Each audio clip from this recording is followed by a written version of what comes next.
So shall we begin? So we can see the exalted nature of the devotees of Perth, because all have come back in time.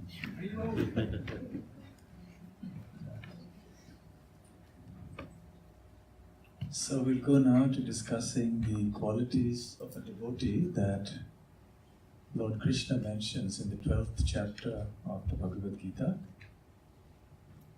The qualities of devotees are mentioned in different places in the Bhagavad Gita, in the Srimad Bhagavatam, and also the other Vedic scriptures. So it's a very big topic, but we'll select only some of these qualities mentioned here in this 12th chapter. And these represent the ideals that we would like to have, the kind of qualities that we aspire to have. We may have it to some degree, but we shouldn't get discouraged thinking, oh my God, I can never have this. I can never be like that. So might as well not do. You know this famous verse, Trinadapi Sunichena, Taroriva Sahishnuna, Amanina Manadena, Kirtaniya Sadahari. Most famous verse of Sri Chaitanya Mahaprabhu, which means that if one wants to constantly chant the holy name of Krishna, then one must be humbler than a blade of grass, more tolerant than a tree. One must be willing to offer respect to others and expect no respect in return. So that's hard now. To say if a devotee means you have to be humble, you have to be all of these four things. It's very difficult. So there was one poet in Bengal who had a desire for a long time to become a Vaishnava because he had heard the glories of Vaishnavas. And then he wrote a verse in which he said, for a long time I had a desire to become a Vaishnava. But then I read this Trinadapi Sunichena shloka, which says you have to be humbler than a blade of grass, and I said, forget it. Not for me. So we may think, oh my God, these qualities are very difficult for us to get. And we are far, far away from these qualities. But we shouldn't get discouraged. Rather, it should inspire us to want to become more like a genuine, true Vaishnava. And actually, by practicing Krishna consciousness, all these qualities automatically develop in the devotee. Although one may externally also try to cultivate these qualities, and one must, because one is put into situations where these qualities are tested. Like humility, for example. But fundamentally we should know that simply by chanting Hare Krishna, all these good qualities will come naturally. The more somebody takes shelter of Krishna, the more someone takes shelter of the process of Krishna consciousness, the more that person's bad qualities will diminish and the good qualities will emerge. So the test of a Vaishnava's advancement in spiritual life is the degree to which these qualities have appeared.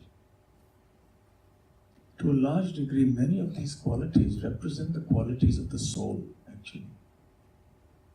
So Krishna consciousness means that we remove the covering of the material body, so to speak, material consciousness. And we begin to understand that I am the soul and we have spiritual qualities, and these will emerge naturally. So let us discuss some of these qualities. Can we have that verse? Many of you who read Bhagavad Gita may have come across these two verses. Srila Prabhupada used to quote them so many times. So please recite this verse after me. Adveshta sarva bhutanam Maitra karuna evacha Nirmamo nirahankaraha Samadukha Sukha Kshami Samadukha Sukha Kshami Santushtah Satatam Yogi Santushta Satatam Yogi Yatatma Dridha Nishchayah Yatma Dridha Nishchaya Mayarpita Mano Buddhi Mayapita Mano Buddhi Yo Mad Bhaktah Same Priyah. Yo Mad Bhakta Same Priya. Srila Prabhupada's translation.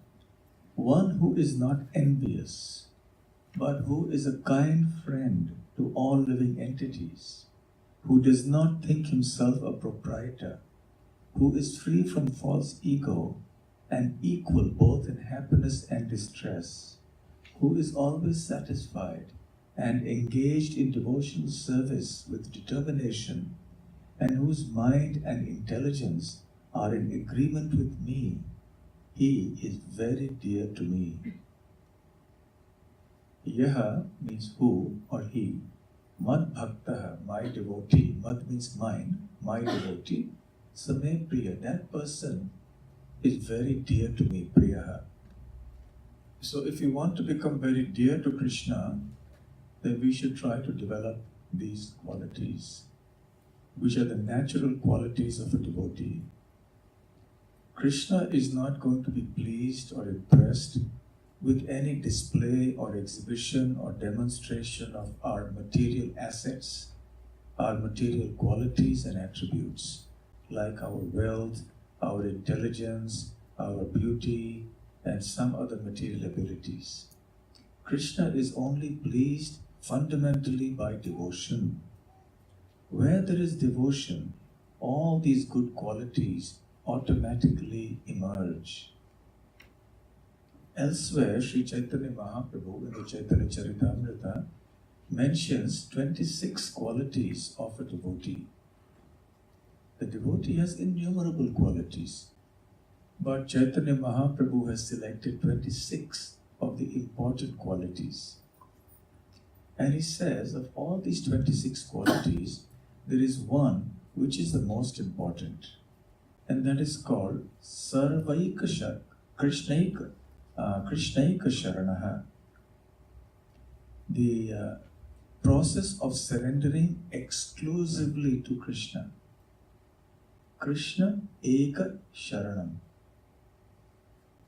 So the devotee's fundamental quality or attribute is that he or she is fully surrendered to Krishna.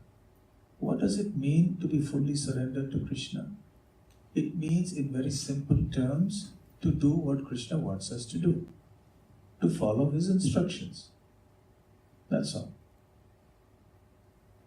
Surrender to Krishna is a big topic. And there's much to say about it, and there are many verses. But in very simple language, what it means is that one follows what Krishna wants us to do, period. Then we are surrendered to Krishna. So if one has that fundamental quality, which is called the Svarupa Lakshana, or the primary characteristic of a devotee, then all these other qualities will also manifest automatically in due course of time. So a devotee who's sincerely trying to surrender to Krishna may still have remnants of previously acquired bad qualities and traits.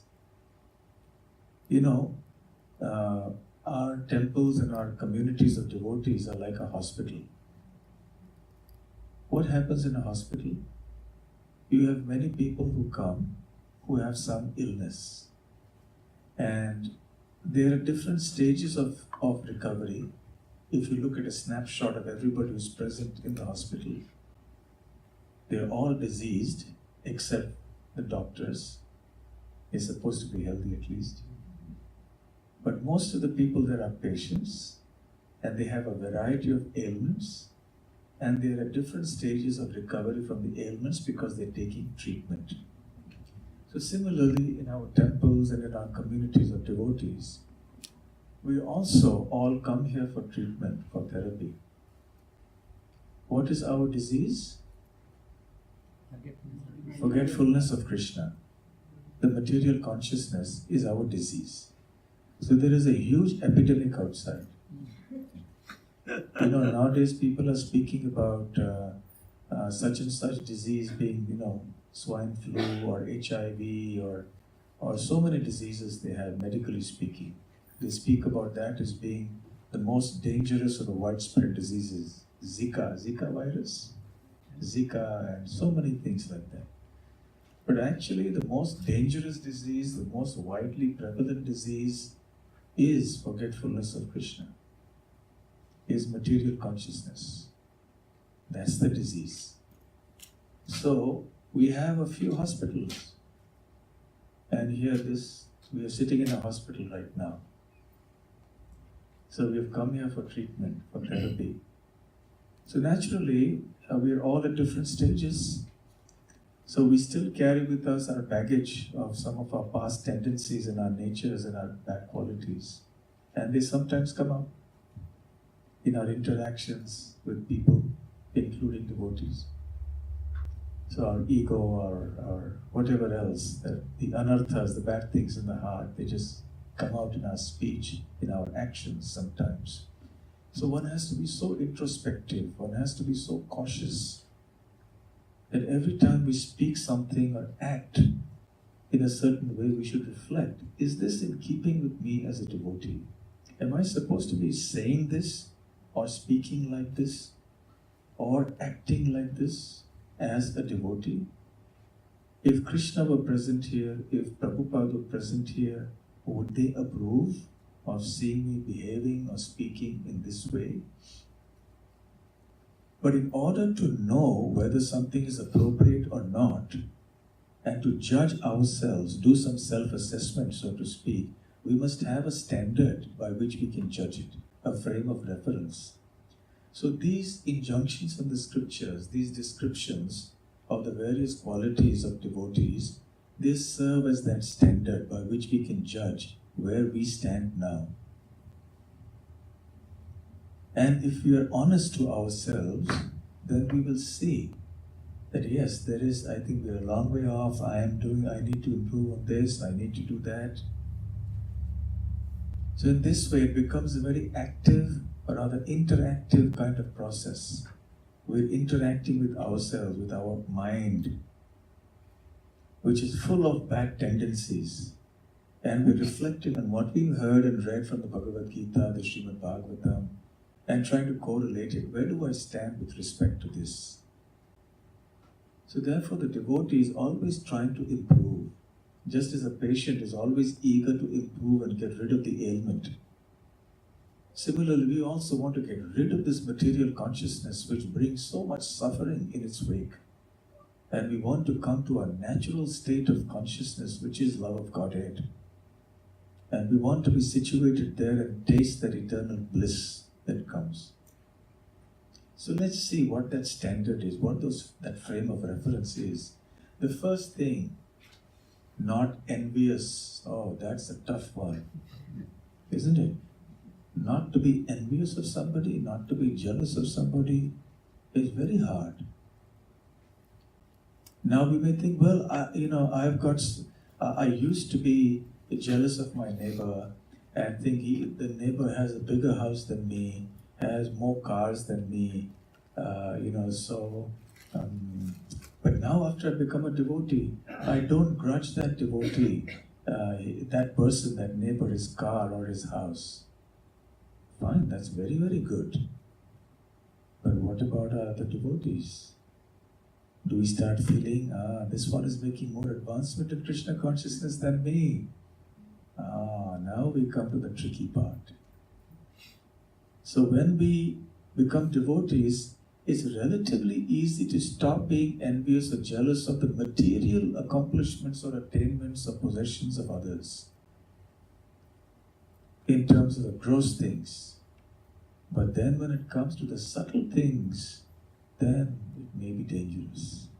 But to begin with, let's at least deal with the gross things. Srila Prabhupada used to say many times that this material world is in a diseased state of fever, in a feverish state of material consciousness. You know, when one has a very high fever, one is in a delirium, one speaks deliriously. That means one speaks nonsense. You know, when the fever goes beyond 103, 104, 105 degrees, then one may speak anything and not realize what one is speaking.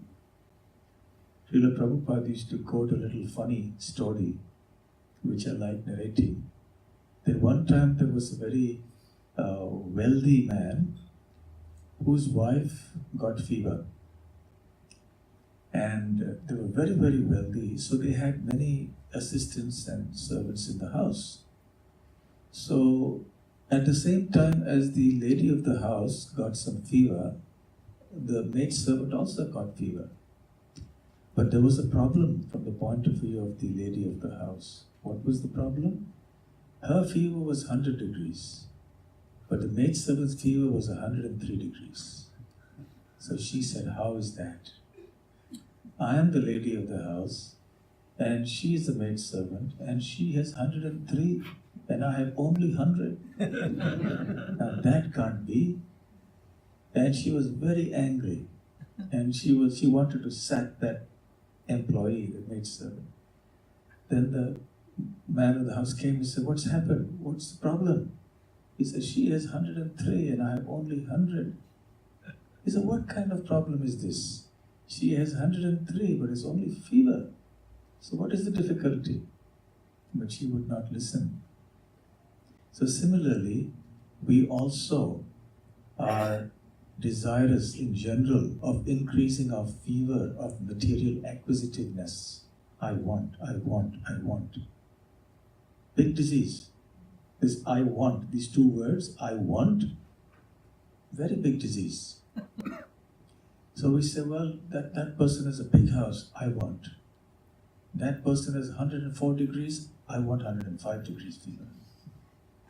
So that's going on in the world, this world of competition, this world of consumerism, this world of grabbing, I want, I want, I want. It's going up to a feverish pitch. So as devotees, the first thing we have to do is not be jealous or looking at others' possessions enviously. Doesn't matter what that person has or doesn't have. Each person has things according to his or her karma coming from the previous life. So why should I be jealous of somebody else's house and car and money and so on? So at the very first level, we should seize this feverish mentality. And at the same time, when we come to Krishna consciousness, we should develop this idea of wanting to help others and even to consider those who are inimical to us in a friendly way. So the next quality, Sarva Bhutanam Maitraha. Sarva Bhutanam means to all living entities. One should be friends. One should be friendly to all living entities. It doesn't simply say one should be friendly to people of my country, people of my community, or people who are just like me, or people of, let's say, who are devotees. No, you should be friendly to all, to everybody. And being friendly to all means that not only are we not envious, but we are ever willing to help that other person. We do not take the inimical actions of other people very seriously. And we do not let it compromise our spirit of friendship and our feeling of being well-wishers of the other person. Even if the other person acts in an inimical way towards me, I have a right to defend myself, but I will not bear ill will or malice towards that person. This is very important. And therefore, the connected point is karuna. Karuna means compassion. So I will not become angry with other people, even if they try to harm me in some way. Even though I will protect myself, but I will do so without anger. You know, the spiritual opposite of anger is compassion. When we don't have compassion, we become angry with people. So compassion is necessary. The antidote to anger is compassion. The next time we start feeling the waves of anger rising within our mind, we should immediately become kind to the person who is making us angry. We often find ourselves in provocative situations. Someone says something or does something, and immediately, whoosh, the anger comes up. And we burst out, either in words or in action. But when we become a devotee, we should seize that. I was narrating this incident in Melbourne also, in a lecture in Melbourne. That one devotee told me that one time he was sitting in a train and he had placed his feet on the seat in front of him because there was nobody sitting there. And then one person came into the train, and as he entered, he saw this person sitting like this, that he saw this devotee. He was not a devotee, he was a devotee at that time. And then he spoke in a harsh way, and he said, "Is this your father's property?" Meaning that, how come you're sitting with your feet on the seat? So he said, in the early days, before I became a devotee, I would have sat up and replied, "Yes, it is my father's property, and what are you going to do about it?" But now I became a devotee. So now I thought, I can't speak like that. I can't deal with him like that. So he said, I remembered all that I had heard from Bhagavad Gita. So then I withdrew my feet and I said, "I'm sorry, sir, please sit." And I wiped it with my handkerchief so that he could sit. And he said, because I did that, the wind was taken out of his sails. And he was all aggressive. But when I said this, he just collapsed. He just sat on the seat and he was all sheepish and all very, very nice. And we became friends. So, if you return anger with anger, it can only aggravate matters. But take a humble position. All right, it was a mistake, wasn't it? He had put his feet up on the seat. You're not supposed to put your feet up on the seat. It was his mistake. But it was also the other person's mistake. He should have spoken kindly. So we will face these provocative situations, not just in our life in the outside world, but even in interactions with devotees. We will have these experiences. Somebody says something and then we react in a certain way. Our nature, prior to becoming a devotee, has not gone away yet. It's still there, excess baggage. And then it comes up in a certain way. So we must remember to be kind, to be compassionate, even in the face of provocative situations.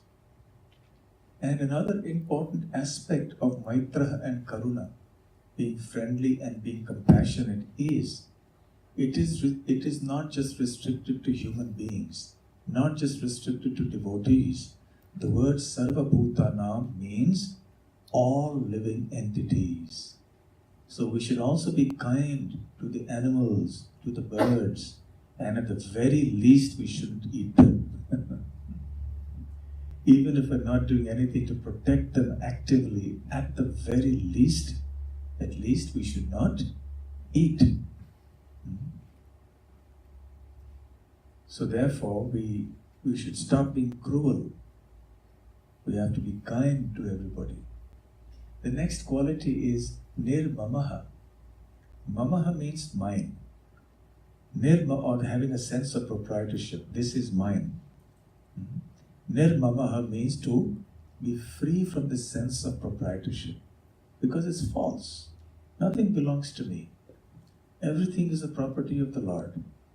When I was born into this world, everything was existing. When I leave the world, everything will still continue to exist. But in the interim, between my coming and going, I grab this, I grab that, I stake claim on this, and say, this is mine, this is mine. It's false. This sense of proprietorship is an illusion, and it is the cause of much quarrel within this world. But yes, we do have our quota. In the Iskcon we find a very important mantra which tells us that even though everything belongs to the Lord, we have our quota, we must accept that as God-given and be happy with that and not try to infringe on somebody else's quota. Isha vasyamidam sarvam yat kincham jagatyam jagat tena tyaktena punjita ma kritaha kasya svitthanam. This is a famous verse from the Iskcon, which says that everything animate or inanimate in this world belongs to the Supreme Absolute Truth, the Supreme Lord. But we must accept as our quota what is given to us by our destiny, by our previous karma. So somebody is born wealthy or becomes wealthy, somebody is born poor or becomes poor, somebody is very talented in music, somebody is not at all talented in music. We all have different attributes and gifts that are given to us based on our previous karma. So we should be satisfied with what these gifts are, even in terms of assets, of money, home, and so on. And we shouldn't try to infringe on somebody else's assets by saying, it doesn't belong to you, it belongs to Krishna. Yes. But Krishna has given him or her that asset. That person shouldn't think this is mine. That person should understand this is not mine, it's Lord Krishna's, but I'm accepting it as my quota.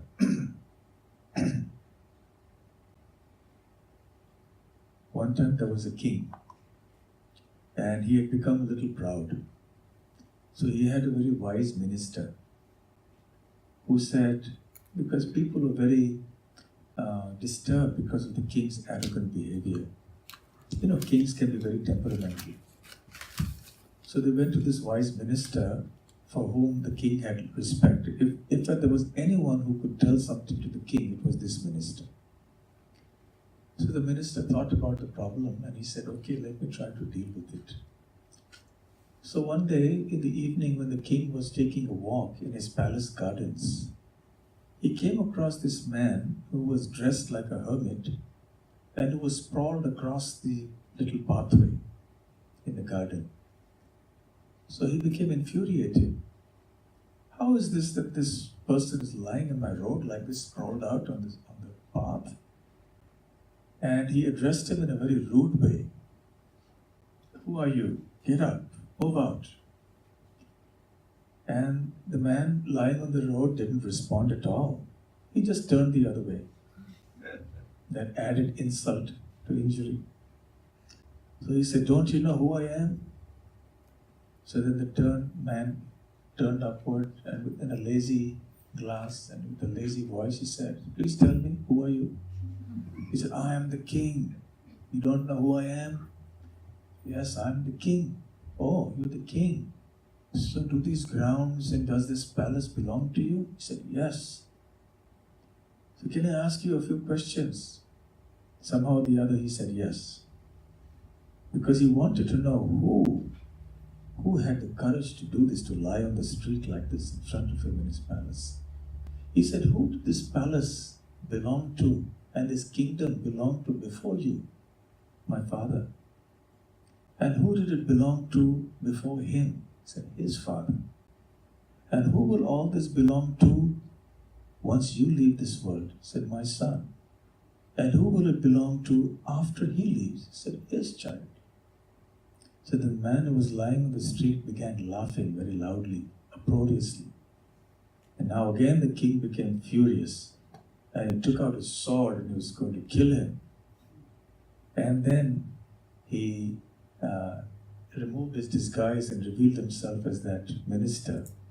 And he said, my dear king, don't you realize you're living in a hotel? So what do you mean, hotel? What happens in a hotel? In a hotel, you check into a room, you're there for some time, you've paid your money, and therefore you're entitled to the use of that room. It's not yours, but still no one else can come into that room without your permission. And then after your stay is over, you move on to another place, wherever. and somebody else comes and stays in that room. So similarly, you did some karma in your previous life, because of which you became the prince and then the king, and you've got this, but it's not yours. And now you'll move on. When you become an old man, you will die, you will move on, and somebody else will come and take over this. So it's just like a hotel room where we come and use it for some time and go away. We pay our deposit, we pay our charges for the room, which is our karma, and then we move on. And the king understood. And then he realized, yes, you're right, I have become very proud, very arrogant. So I must not have this sense of false proprietorship. So the devotee of the Lord is like that. The devotee understands, this is not my house, it's not my money. Sorry for the bad news. It's not my money, it's not my car, it's not even my family. It all belongs to Krishna. And therefore I must use it in Krishna's service. So this mentality is necessary for a devotee. Nirmamaha, nirahankaraha. Ahankar means ego. Ahankar, aham, me, I. I, me and mine. Very important words in our dictionary, isn't it? The most frequently used words. I, me and mine. Sweet words. Looks like nectar when we speak. I did this. I am this. I want this. This is mine. That is mine. So they sound very sweet to our ears. But the more we get into that, the more we become victims of the illusory energy of Krishna. So a devotee is freed from this sense of false ego and naturally becomes very humble. Samadukha sukha kshami. Samadukha sukha means sama means equal. Dukkha means misery, sukha means happiness. So the devotee is equipoised in material happiness and in material distress. And both these will definitely come. There's no doubt about it. Every day in our life, we will experience some material happiness or some material distress or a combination of the two. So one has to be equipoised and not get carried away, not become too despondent when there is some misery, and not become too elated when there is some material happiness. Santushtaha is satisfied always. Always satisfied with material circumstances. A person who is not spiritual is always agitated about material circumstances. Why has this happened? Why is that not happening? Why is that business deal not clicking? Am I not getting that increment or promotion in the office? Or why is this particular situation there in my life? So the devotee is satisfied materially. Santushtaha satatam. So always satisfied. And yogi means the bhakta yogi. Bhakti yogi, the devotee. Yatatma dridhanishchayaha. He is engaged in devotional service with determination. So we should not be vacillating back and forth. Today we are determined, tomorrow we are lax. After some days again we become determined, and then we say, I need a break from Krishna consciousness. No. The devotee should be steady and determined in executing the various practices of Krishna consciousness. Mai arpita mano buddhi, whose manaha means mind, buddhi means intelligence. Arpita means to be engaged in or to be offered in. So Mai arpita mano buddhi means that he has offered or she has offered the mind and intelligence unto me. In practical terms, as Srila Prabhupada says in the translation, it means that one whose mind and intelligence are in agreement with me.